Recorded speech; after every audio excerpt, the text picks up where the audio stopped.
राजा विक्रमादित्य अपने दरबार में बैठे थे। दिव्यका नाम की एक खूबसूरत औरत एक पुराने और रहस्यमय नक्शे के साथ आई। उसने कहा, महाराज, यह नक्शा एक खजाने का पता बताता है जो जंगल की गहराई में एक रहस्यमयी गुफा में छिपा हुआ है, लेकिन उसकी रक्षा एक खतरनाक दैत्य करता है। अगर आप मेरी मदद करेंगे तो यह खजाना आपके राज्य का होगा। विक्रमादित्य ने दिव्यका की बात स्वीकार की और अपनी सेना के साथ जंगल की ओर रवाना हो गए। जंगल रहस्यमय और खतरनाक था।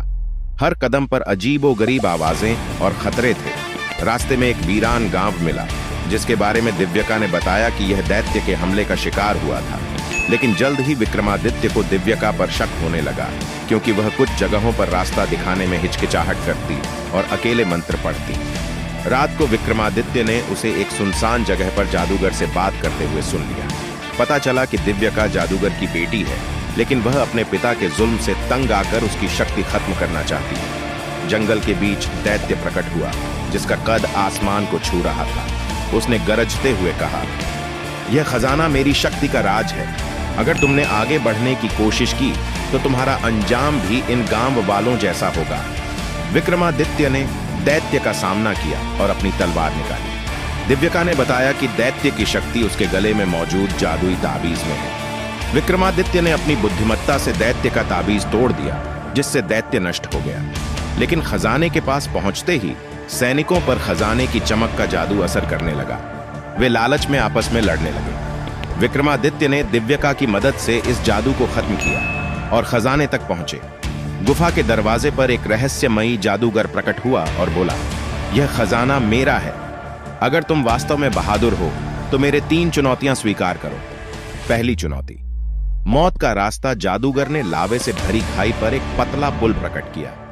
विक्रमादित्य ने अपनी महारत और दिव्यका के दिए हुए मंत्र की मदद से पुल पार कर लिया। दूसरी चुनौती, रहस्यों का सवाल। जादूगर ने पूछा, एक राजा के 3 मंत्री थे, एक गद्दार, दूसरा वफादार और तीसरा मौन।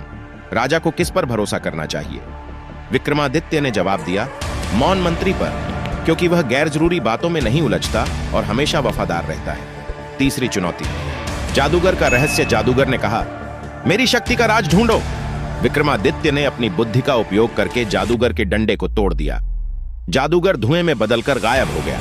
खजाने के साथ एक प्राचीन किताब मिली जिस पर लिखा था, यह खजाना सिर्फ उसे मिलेगा जो अपनी सबसे कीमती चीज कुर्बान करे। विक्रमादित्य ने अपनी पारिवारिक तलवार कुर्बान कर दी, जो उनके लिए सबसे महत्वपूर्ण थी। इसी किताब में से एक बोलने वाला तोता निकला, जो आकर विक्रम के कंधे पर बैठ गया।